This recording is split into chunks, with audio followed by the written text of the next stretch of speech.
Hey up everybody, my name's Joshua Morrison, director of Johnny Moz's Lessons in Confidence, and today I'm here with Benja, who's making a video about the lessons in confidence and all the sort of things that are going on. So this video is kind of just a conversational kind of thing. If you like podcasts, this isn't a podcast, but it's basically a podcast, it's that kind of thing.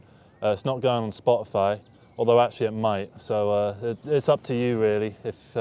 If you want to watch it on Spotify, then you can. And if you want me to stop talking gobbledygook, then I will do so in 3, 2, 1, now. Over to me. All right. Have nothing to say other than, yes, I am making a video about Joshua Morrison just because his channel's blown up out of nowhere. You are promoting a film you're making and have sort of accidentally become a guru. I know you're not a guru, but you know, in a lot of people's eyes, you've almost become this sort of YouTube guru. So it's just an interesting story, and I was like, all right, I'm gonna have to make a video about that, like mini documentary kind of thing. Yeah, so we're in the process of doing that. We've pretty much filmed everything now. We just thought we'd just do a little interview that we could both use. I've got my camera over there, Yeah. filming as well. So It's a nice camera, that. It's Sony A7, what is it, Mark III? A7R4. Is that actually mirrorless? Yeah. Right. It's supposed to be for photos, but I use it for video and photos, you know. It's good enough. Yeah, exactly. I mean, I like the difference in the sort of camera, like colour sort of look. Like the Sony ones have this sort of more digital kind of modern sort of look compared to Canon, which I think it's obviously still digital, but it feels more analog. It's a vibe thing. It's not like a technical, this is how it actually is sort of thing. It's just, this is what it looks like sort of thing. It's like, you know, who's to say that grass is actually green? It's just that we see it as green because, like, you know, that's how our eyes perceive it. But if someone's colorblind and a certain type of colorblindness sees green as blue, they just see blue grass everywhere. But like, it's still just as valid. Yeah, and like the whole color science thing with cameras is a thing. Like people say, I mean, I did have a Canon back in the day, but I can't really remember. But people say Canon colors are supposed to be like really, really good, and then people hate on Sony for their colors being a bit weird. But I think all modern cameras are going to be of a certain standard, and it's just preference at the end of the day. And you can always tweak it in post, can't you, at the end of the day? Yeah, exactly. So with the documentary that you've sort of been doing on me and that, right? You've done a little bit of like, here's what he looks like when he's filming a video, here's what he looks like when he's directing a film set, here's what he looks like when he's just like having a bit of a moan, you know? So Yeah. you've got all the various sides, and I guess this is just like all the little bits that you haven't sort of got yet. You know, like, you know when you go and have a conversation with someone, and then you go back home and you're like, God, I should have said that. Yeah. It's basically just covering all of them, and Exactly. I mean, because originally I just thought, I kind of wanted to do like a day in the life video, because I thought that'd be really cool. You know, show you filming a video, etc., etc. And then went and met you, and we had a good evening and filmed a little bit, and then I got back home and I was like, do you know what, to really make this video proper, I just need more clips, more of everything, just to showcase sort of your story, because it's interesting, because like you've ended up doing the YouTube thing full time, but the goal was actually to promote the film, which is just so ironic, but it's actually a good thing. yeah. And will probably help the film anyway when it's finally Oh, it done. probably will. I mean, I've been testing that by like uploading little like films and film projects and music and like things that I actually care about and stuff. Not that I don't care about these videos, but like I'm talking about my well, these are passion projects as well, but like my other passion projects, right? So I've tested the water, seeing like what people's reception to them are. I still get like comments and people like them, so I'm glad about that people aren't just here for these talking videos. So I'm really happy about that. And yeah, when I was making my last film, feature film, my first feature film, I was really sort of thinking, what's the point of releasing it, you know? Because no one's gonna care about it. I've been on film sets where people have put so much of their soul and their hard work into something, right? And they've spent, you know, years of their life developing this hour and a half's worth of entertainment, only to release it and get like one review and a couple like 5-star out of 10s on IMDb, and then it just gets forgotten about. And I saw that happen a couple times for a couple people's movies, and I just sort of thought, why should I fucking bother finishing this film? Not that it's like, you know, I'm only making it to be seen. But if no one's gonna react to it at all, whether they like it or not, if it's just gonna be shat into the void, what's the point of making it? So I knew I wanted to have an audience first before I released anything. Because to me, the whole point of making something, it's like that whole thing, like if a tree falls over in the woods and no one's there to see it, did it really fall over? You know, does this film actually exist if there's no one to watch it? Is kind of how I sort of thought about it. So it was like, well, it might as well not exist. So which film was that? Was that? That was a Sheffield Psychedelic. Oh, Sheffield Psychedelic. But Yeah. that kind of makes perfect sense with why you went with starting the Johnny Mozza channel, right? Because that's essentially to promote Yeah. the new film that you're working on. Yeah, well, it was to promote Johnny Moz's Lessons in Confidence in particular, but I also knew that I would want it to be about promoting all the films that I work on, that kind of thing. Because I had a channel before, like, that was more dedicated to just promotion and stuff in it. And I realised when I was doing a podcast with a friend, I I looked at other podcasts where people are meant to be promoting something and they're like, oh, well, if you go to this website and do this and you can subscribe to me here and do this. And it's like, I don't give a shit about any of your stuff. I don't care. I'm not interested in listening to you shill your garbage onto me. So I thought, right, what would be better is if I don't promote anything, if I just sit there and just act like it's nothing special. I feel like that would, you know, it's about working smart rather than hard, you know? And I think even being self-aware about that is in a level a bad thing. It would be like, I don't know, if you sort of saw Carl Pilkington and thought, oh, he actually knows that he's taking the piss and that he's just being a character. Yeah. That would kind of take away from it. It'd ruin it. But then wouldn't I am an analytical, like, sort of person, marketing kind of guy in person. So I do that stuff as my hobby, as my passion and stuff. So yeah, it's a bit of a balance. Being yourself and being true to yourself, but also getting the image of the trueness of yourself. Because if you're too true to yourself, then it just looks like an image, if that makes sense.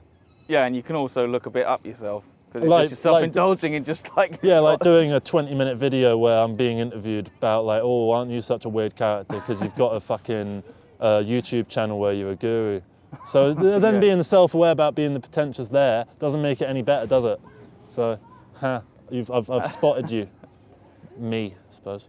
So yeah, in terms of all the films and stuff, I'm so happy that, like, you know, people are actually engaging with things and all that sort of stuff, and people are taking stuff away from the videos, and I like all of that, and it's quite nice. And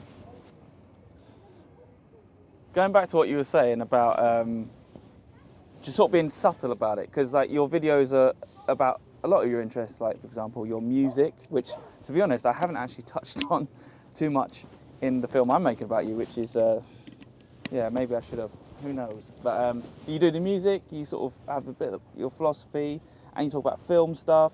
So, but what's really cool is you start pretty much almost every video with, hi, I'm Joshua Morrison, director of Johnny Moz's Lessons in Confidence. So already people are like, oh, what's that? Like I did. I was like, because I sort of watched it for the video when I first found you, but then I was like, he's a director, and I sort of looked into you and I saw like in your description you've got all the different film links and stuff, and yeah, I thought it was really cool. And you're not pushing it in someone's face, unless you're going to make a dedicated video about the film. yeah, It's nice, yeah. And I've made a few like that were about film, the making of the film, and stuff like that. Like if you're interested in that sort of thing. But if you're not, then you don't have to watch them. You know, I mean, I do quite a lot of videos, so not all of them are going to be for you. But if they are for you, then watch them. It's like, if I was one of my viewers, I might not like some videos, but I might like others.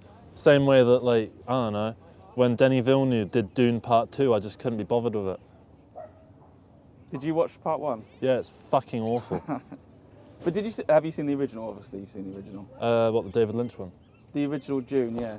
I actually don't know if I've it's seen David bits Lynch, of it. Yeah, that one's David Lynch, and I tried reading the book, and the book, to be honest, isn't for me. I didn't like it. It's all sci-fi terms, and it's just like making a load of stuff up so that you can make a quite basic story within it. And look, nothing against you if you like it, right? It's just not for me, and I own that fact. I like other stuff. I like what am I reading at the moment? Jack Kerouac. I like that. On the Road. Charles Bukowski. Postman, that's good. I can't remember who wrote it, but Stupid Dog. I don't know it actually. It's really good, that. So there's this screenwriter in LA in the like 50s or 60s, and he's got this big mansion, and his family are all sort of splintering off, and they all hate him. And there's a big storm, and there's this big Japanese fucking dog that comes into the back garden, and he brings it in, and the dog starts like humping the sun, and like it stinks, and it's like going around sweating on everything, and the wife is like to him, get rid of this fucking dog, and he's like, no, I kind of like it, you know. And you know, it is kind of my house, and I'm the one that brings in all the money, and I feel like I'm not being respected and like appreciated in my own house, and it's like my own kids don't even like me or talk to me or whatever, and they This just. is a book, you're saying? Yeah, Oh, okay. really good book. I think the version that I have, it's got another story on it afterwards. The other one was about like some like construction worker, but I didn't like that one as much. Are you more into books? Because you were saying like the other day, like you're not really, you will watch films, but you're kind of not as much. Same with books. I need to read more books. I used to read on the bus all the time, but like since I got a smartphone, you know, ever since you get a smartphone, now you're just on this fucking smartphone looking at like Reddit or Facebook or whatever, and it's just garbage on there. And like, I miss reading books. I read Great North Road, that was it, which is a really good sci-fi, but it's really long. It's like 1,000 pages long. But I read that over the course of like 2 months. Do you know what's really mad is that like on page like 1,170 of like page 1,200, there's a spelling error. And I read it back a couple times just to make sure it was a spelling error. Was it actually? Yeah, it was. It was like but you spelt it like the with an R. That's so crazy. Like the amount of times I've read books and there's been spelling errors, I'm thinking, how on earth has this got into print? But it happens. I feel bad for him because like it's 1,200 pages of book, Yeah. and one spelling mistake gets in at the very end. I felt really bad for him, to be honest, and for probably his editor who fucked it up. Yeah, the proofreaders. But then, you know, not everything is perfect. It's not like the fact that there was that spelling error dragged me out of the book and meant that I hated the book. You burnt the book straight Yeah, afterwards. there's spelling mistakes in this book. I'm not even going to finish it. Not interested. It's written by an amateur. It's on the last page. You know? And it's the same reason that, like, with the Johnny Mozza film, I have like the lav mic on, and I'd rather just have it on the t-shirt on the outside and you just see the lav mic than like try and hide it and get really shit audio.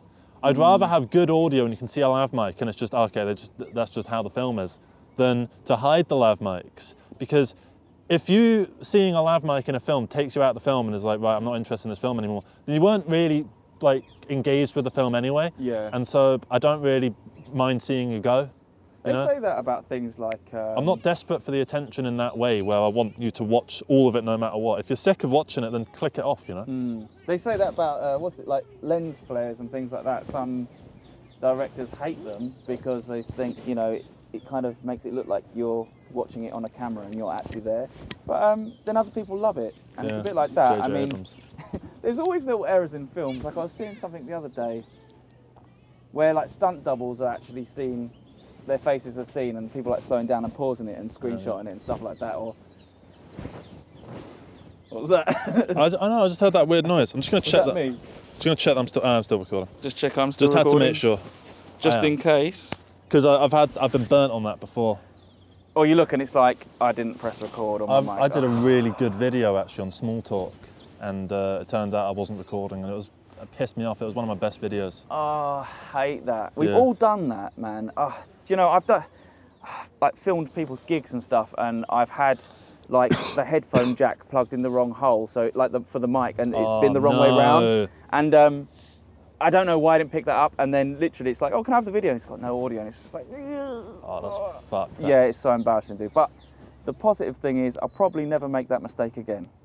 I'll always be double checking. It's not wood, but touch wood. What even is that? I'm going to touch some wood over here. You just got to be focused. Do Americans know about all that touch wood stuff if you jinx yourself? Well, now you do. Basically, if you jinx Superstition. yourself, say touch wood and you touch some wood and that sorts it out. Not that kind of wood, though. Whenever I haven't touched wood, right, immediately I've paid the ramifications for it. I paid the price for it straight away. I'm not a spiritual person, but I will touch some wood if I jinx myself. Yeah, just be careful how you phrase that. I mean, I'm bi-curious. I can't do a day without touching wood. Yeah, then I've got a girlfriend. Yes, exactly. But yeah, so what else were we going to do? We were going to do, yes, I'm taking some photos of you in a bit after this.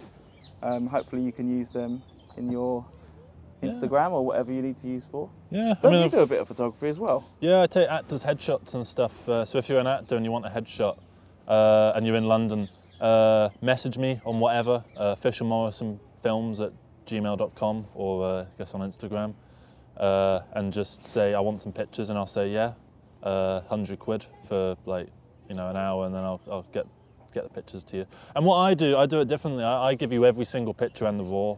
So yeah, you can use those. Photographers are really, really arsey about not giving you the raws because they don't like the idea that you might color grade it and make them look a knob, but like I already do, so. You're not bothered? No, That's interesting. I mean, care. some people, that could be good if they just want the photos to color grade themselves because then they can put their own spin on it. Well, it's like I was trying to hire a color grader the other day, and I noticed that all the color graders, when they do their color grading reel, they don't show the before and after. Like, what use is it to me just seeing a load of pretty shots? I don't know what it looked like in the raw. I need to see what you did. But I looked into forums and stuff, and like color graders forums, where a load of color graders, professional ones, like talk about this topic. And it turns out the reason that they don't do that is because they feel like it's an insult to not only their work, but to the videographer's work, where it's like, oh yeah, look at this really shit shot and look what I managed to do to it. I managed to save it. So I do get that, but at the same time, from my perspective of trying to hire a color grader, it's not very useful, me just seeing these finished shots without seeing the process that they're actually going to put onto it, because I don't know what that shot looked like before you color graded it. That's an interesting point. I would have thought, because on some of the photographers' websites, the ones that sell like presets and stuff, they have the little slider, like the before and afterwards, you can see. Yeah. Or maybe these color graders have just bought LUTs, so people's LUTs, and put them on so you don't get to see it before. You just be like. That's what I wonder. I'm not going to try and say anything about I'm not commenting on color graders doing all that. There's a squirrel. There is a squirrel that's about to jump on my camera. So Hello. if you see it move, that's why he's gone the other direction. So when I was doing one of my most personal videos, right, I had to set the camera up in a really precarious position, and I had to hold it up with a rock on a hill, like a little slope, and with a little branch sort of propped underneath just to keep it up. And as I was doing the video, I was like 20 minutes into the video, and a robin landed on the branch, and I wanted to be like, oh, that's so cute, it's a robin. But I was kind of thinking, you are on my camera, and you could really mess this up. Did it It didn't. It was fine. You do see the camera wobble slightly because a robin landed on it. But it's not very useful to the audience because you don't see the robin, only I saw the robin because it was on the camera. It wasn't on the camera, but say it's like this, right? And the camera was kind of on this. Yeah. Then the robin would have landed here. Ooh. If that makes sense. So that was kind of awkward. That video where you're saying, oh, I sometimes put my camera in dangerous places, and you're like, oh, at the top of a car park or something. You're like dangling the camera on the edge. I'm gonna be honest, that was probably a really stupid video to do. And if I ever get big and Sunny V2 makes the downfall of Johnny Mozza, that's probably gonna be in that. Because it was fucking stupid, to be honest. It's the secret video that I'm making. Yeah. The defamation of Johnny Mozza. I have said to you, by the way, I'm not out to get a PR spin thing done for me. You don't have to make me look like a saint or anything like that. It'll make you look as you are and just showcase your story as what you've done. So I think you was a bit worried that you might be coming across a little bit cynical, but I don't think you are. I think you're just quite real. And yeah, I think I'm hyped. I've got loads of footage, and when it's out, you should watch the video if you like Joshua Morrison. And if you're watching this video, then you probably, I don't know. It's probably out. Yeah, and it's the probably link's out. Yeah. at the bottom. Yeah. So if not, keep an eye there's out. a description thing down there, and I guess let's close this out. Do you have any questions that you want to ask for the documentary's purpose? The quick bits. Well, we've pretty much covered most things, but just what's your message to the world? Actually, no, that's a bit too broad. Say, for example, someone's watching your channel and they think, oh, I want to be a YouTuber. This guy's just standing in front of a camera. Maybe I could do that. Would you encourage them, or would you think, nah, don't bother, mate? Nah, leave it to the professionals. Don't bother, leave it to me, so I can dominate the niche. Nah, do make them. I've seen a few people make them, in this sort of style, and it really like it's really nice to see that I've inspired people to go out and do the same sort of thing, because I'm not doing anything special. It's just something that, you know, is I guess new, but it's not that it's hard to do. It's piss easy. So what you do, go get a Rode Smart Lav. You don't have to get these. I'm not shilling for Rode, but these things have been quite useful. They plug into your phone. So you plug it into your phone, get some camera, any fucking camera will do.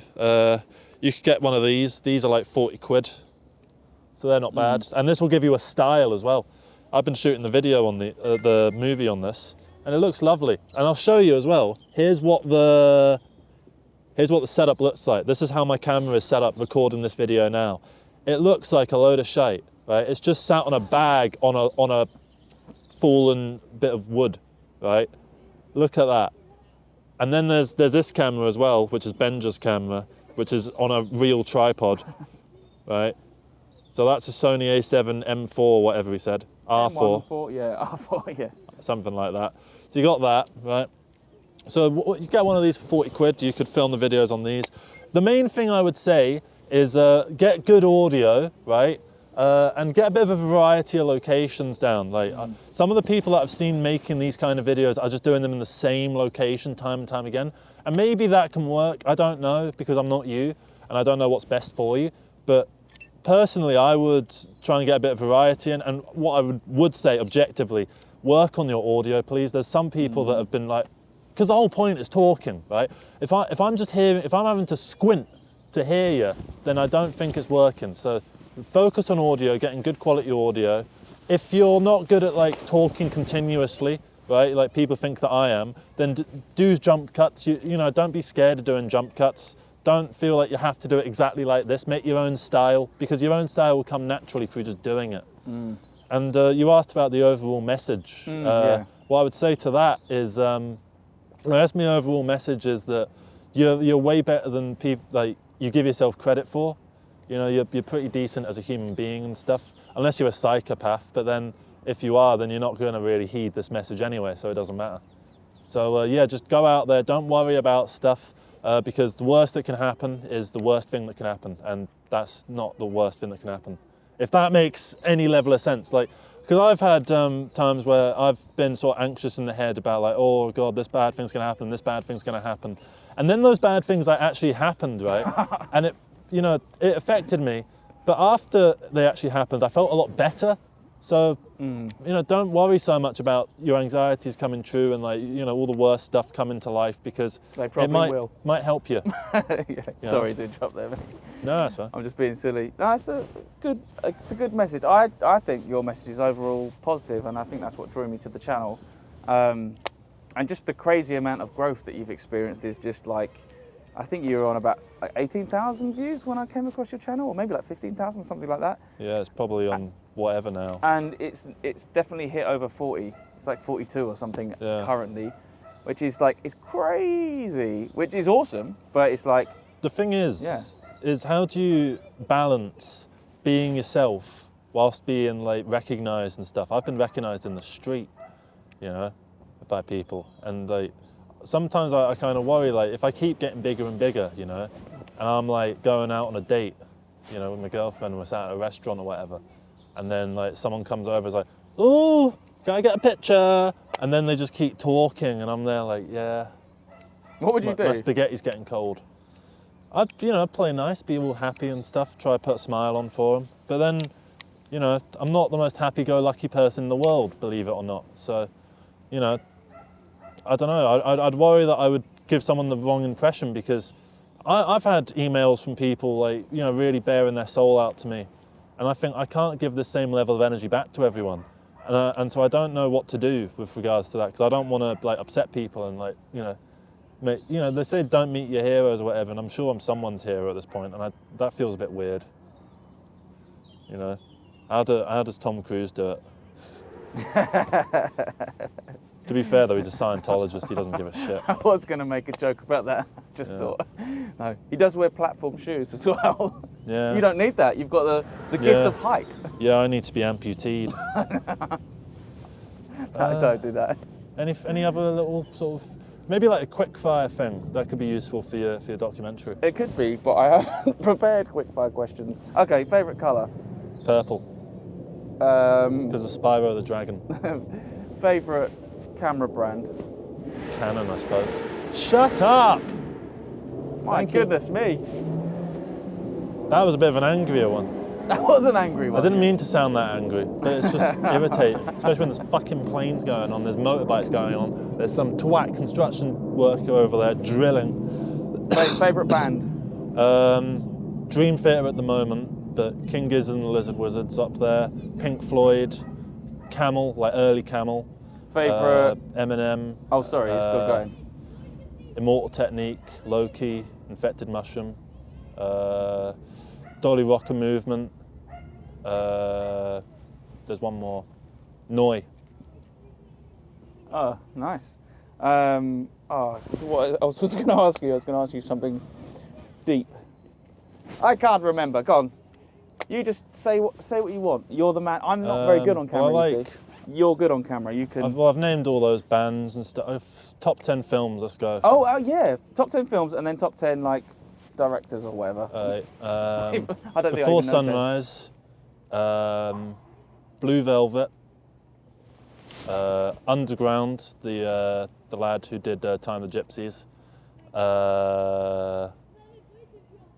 City of Lost Children, Alan Partridge, Alpha Papa, The World's End, Nice. Lawrence of Arabia,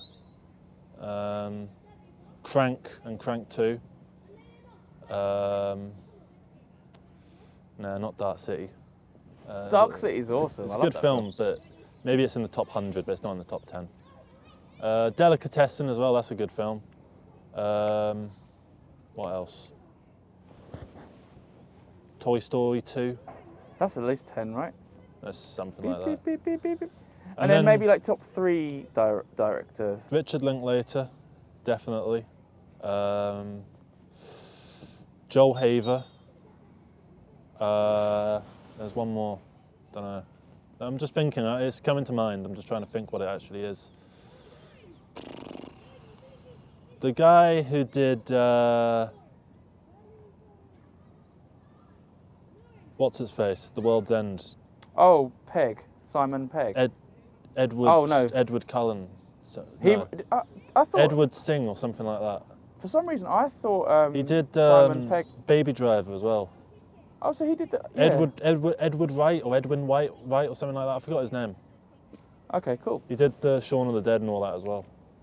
And Oh, he directed it. I think he did Superbad. No, he didn't. He did Bad or whatever. I don't know. Superbad isn't that like a Seth Rogen? Yeah, it's kind of not that good. It's Ah, all bro, right. You had to be there at the time, man. It was Superbad all right. Was like cultural. The trying to get like the fake ID scene where at the liquor store's good, but The guy can't stop drawing dicks. Do you remember that bit? Which one? He's like, when I was a kid, I just couldn't stop drawing dicks. Oh yeah, And he's like a robot, like made out of dicks. that was a good bit of that. It's stupid. It's a stupid film, but it's kind of funny for teenagers, I think. Well, I like stupidity. I don't feel like everything needs to be so intelligent. I mean, I know I named like fucking like movies from countries that don't exist anymore, but it's not like I sit and watch those every fucking day. I tend to gravitate towards Alan Partridge, knowing me, knowing you. I'm Alan Partridge. David Brent, This Country, Black Books, The IT Crowd, Faulty Towers, you know, Carl Pilkington, stuff like that. Did you ever see Rising The Damp? Simpsons. I've never heard of that. You need to check out Rising Damp. It's really old. Like when you said 40 Towers, it reminded me of that. Oh, yeah. Super old. I think it was like made in the 70s. Yeah, man. It's a lot of old. It's an old sitcom. Rising Damp on the buses. I'll give it a look. Yeah, you might like it. You might hate it. You might Yeah. think, oh, it's too old. But Might as well. I mean, I do like old stuff, but I need to get back more into old stuff because old stuff has a nice sort of calming quality to it. yeah, and also like it looks old as well, which is kind of cool. Yeah. I love that. And that's another thing. The way you have your videos kind of has the old look to it. I mean, I don't know how you achieve that. Is that just the camera, or do you Just the camera. export it in like a lower resolution?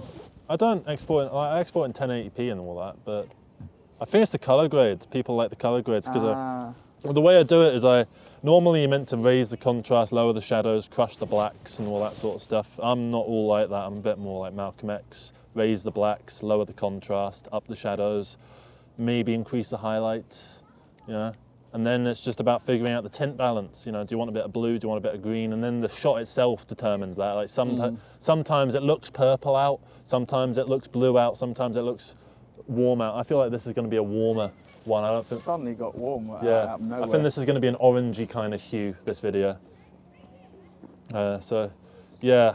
And part of me wonders if I should have like lent into the oldness more and not sort of talked about, you know, like, you know, chat GPT and bullshit that comes from the future, from today. Maybe I should have made people think that I'm actually from the 70s or whatever.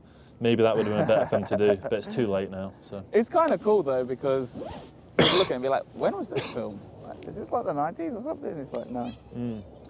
Yeah, that's pretty much, I've pretty much got everything I need, like that I've asked you and stuff, and I've just got to now make this thing. I'm hyped with I've already like made a trailer sort of like intro thing. And it's just good. And because this is a sort of new thing for me, like in the direction of, you know, I'm not a filmmaker like Josh, but I love the idea of showcasing people's stories like yourself. So super hyped, go and watch it. It's down there somewhere, the link. And if you're on the documentary, if this is in the documentary, then hope you enjoyed the documentary. If you didn't, then tough, that's your fault for watching it all. And message to the haters. Let's end this with a message to all your haters. Yeah, get on with life. I don't mind. You need your haters. You know, I don't mind because I hate other people. You know, so no, it's fine that people hate me. It's the same way. Like I don't mind if people pirate my movies because I pirate other movies. So I don't really, you know, it's a cause and effect. It's ebb and flow of life. It's yin and yang, give and take. So if someone out there doesn't like me and what I do, that's fine. I don't like what some other people do, but you know, maybe I just don't get it. But you know, maybe it is just a load of shite. Maybe what I do is a load of shite, and if it is, that's fine. And it's good to be right. Sorry about wearing sunglasses the whole time. I don't mean to look like Lou Reed or something, but it's just the sun is right in front of me. The sun is literally directly there. Yeah, I think you're right. He's a wee bit under like shadow because there's a tree just next to it. I'm immune to the bright lights. Yeah. I was born in the light. You're a big guy. Yeah, I think this is the end of the video. So thank you very much for watching. Love you all. To all the people in the documentary, hi, or I guess bye, or whichever. I don't know if this is going at the beginning or the end. Put it in the middle. Yeah. And yeah, take care everybody. Bye bye. I'm gonna go get my camera. All right. I don't know what I'm gonna do. I'm gonna lie down, fuck it. Ugh. You know, if you look through the sunglasses, you can see your own eyeball. It's really weird. I'm seeing my own skin, but it's like wobbling.